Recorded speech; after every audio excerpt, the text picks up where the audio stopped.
Hello everyone, welcome to Succeed IAS. My name is Amit Dubey and let's start with the daily current affairs for Geography Optionals.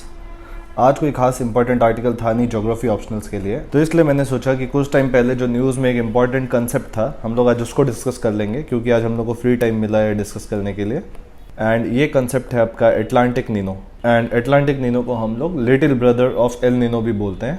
ये geography optional के बहुत सारे students, खास करके जो अभी geography optional का सिलेबस स्टार्ट कर रहे हैं, उन लोग के लिए काफी नया कंसेप्ट होगा एटलांटिक नीनो। एल नीनो आप सब लोग ने सुना होगा एंड इसलिए एल नीनो को यहाँ पे मैं ज्यादा एक्सप्लेन करने के लिए नहीं जाऊंगा। मैं ये एज्यूम करके चल रहा हूँ कि एल नीनो का कंसेप्ट आप लोग को पता है, इसलिए हम लोग यहाँ पे एटलांटिक नीनो के ऊपर देखेंगे। एक्चुअली एटलांटिक नीनो जब मैं आपको एक्सप्लेन करूंगा तो आपको समझ जाएगा कि ऑलमोस्ट ये एल नीनो ही है एंड हेंस इसको एल नीनो का लिटिल ब्रदर बोला गया है। तो जैसे हम लोग को पता है कि एल नीनो में जो ईस्टर्न पैसिफिक ओशन होता है, पेरू के कोस्ट के पास की जो एरिया है, वहाँ का सी सरफेस टेम्परेचर रिलेटिवली इंक्रीज हो जाता है अपने सराउंडिंग ओशन वाटर्स से।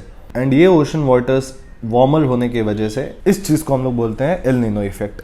सपोज ये आपका इक्वेटर है एंड सिमिलरली जो ईस्टर्न इक्वेटोरियल ओशनिक वाटर्स हैं, एटलांटिक ओशन का ये वाला जो रीजन है आपका, यहाँ पर भी सी सरफेस टेम्परेचर रिलेटिवली बाकी ओशन वाटर्स से थोड़ा इंक्रीज हो जाता है एंड ये वाटर्स वार्मर हो जाते हैं एंड इसको हम लोग बोलते हैं Atlantic Nino and this is nothing but El Nino. तो ये आपका इंट्रोडक्शन है एटलांटिक नीनो का। अब यहाँ पे हम लोग क्या देखेंगे कि एटलांटिक नीनो जो है ये कैसे एल नीनो से डिफरेंट है एंड कैसे वो एल नीनो से सिमिलर है।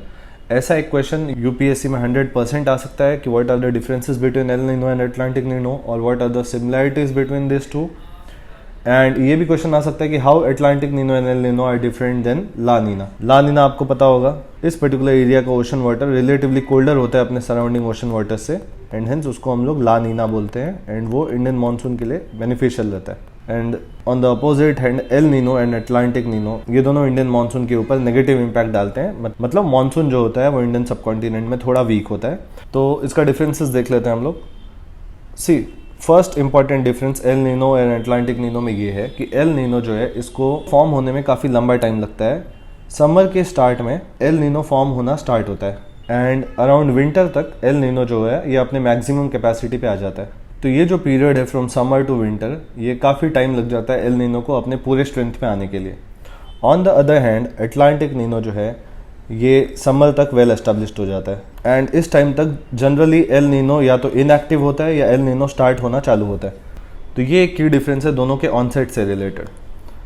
Second difference El Nino and Atlantic Nino के बारे में ये है कि जो एल नीनो है इसका इम्पैक्ट बहुत ही global, wide ranging and severe impact है। एंड इसमें से कुछ इम्पैक्ट हम लोग को बहुत अच्छे से पता है, खास करके इंडियन मानसून से रिलेटेड, कि इंडियन मानसून बहुत ज़्यादा इम्पैक्ट हो जाता है एंड उस पर्टिकुलर ईयर्स में, एल नीनो ईयर्स में, इराटिक या डेफिसिट मानसून होते हैं। But on the other hand La Nina का इम्पैक्ट बहुत ही मॉडेस्ट एंड लोकल लेवल पे होता है। दैट इज लोकल क्लाइमेट को ज़्यादा इम्पैक्ट करता है एंड इसका इम्पैक्ट इंडियन मानसून पे जो है ये अभी बहुत ज़्यादा क्लियर नहीं है। अभी इस पर बहुत R&D, रिसर्च एंड डेवलपमेंट होना बचा है कि इसका इम्पैक्ट इंडियन मानसून पे क्या है। इस साल हिंदू में एक आर्टिकल आया था आपका एल नीनो के ऊपर, जिसकी वजह से आज हम लोग ये कंसेप्ट देख रहे हैं। प्रोफेसर रघु ने ये आर्टिकल लिखा था एंड उसमें काफ़ी अच्छे से उन्होंने एल नीनो का इम्पैक्ट बताया था ऑन इंडियन मानसून।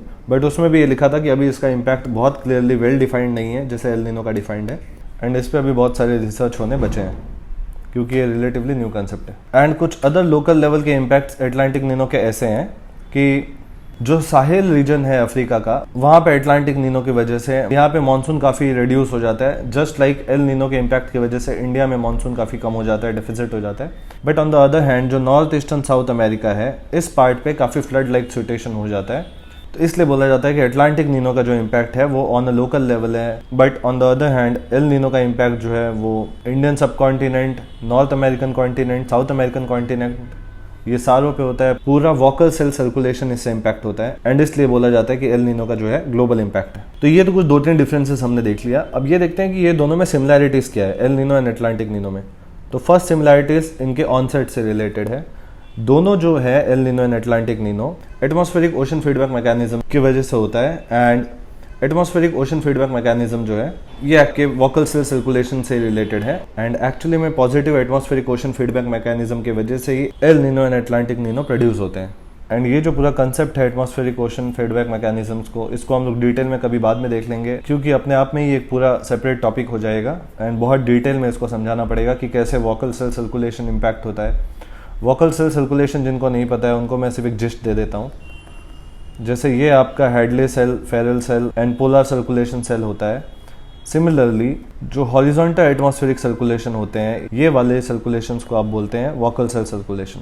एंड जिन लोगों ने भी इंडियन मानसून या एल नीनो का इम्पैक्ट ऑन इंडियन मानसून वाले टॉपिक्स पढ़े हैं, उनको वोकल सेल सर्कुलेशन ज़रूर पता होगा, बट हम लोग इस टॉपिक को बाद में देख लेंगे सेपरेटली। अभी सिर्फ ये आपके लिए इंपॉर्टेंट है कि ये जो positive atmospheric ocean feedback mechanism है, इसके वजह से ही El Nino and Atlantic Nino दोनों प्रोड्यूस होते हैं। तो एक तो सिमिलैरिटीज़ ये है दोनों के बीच में।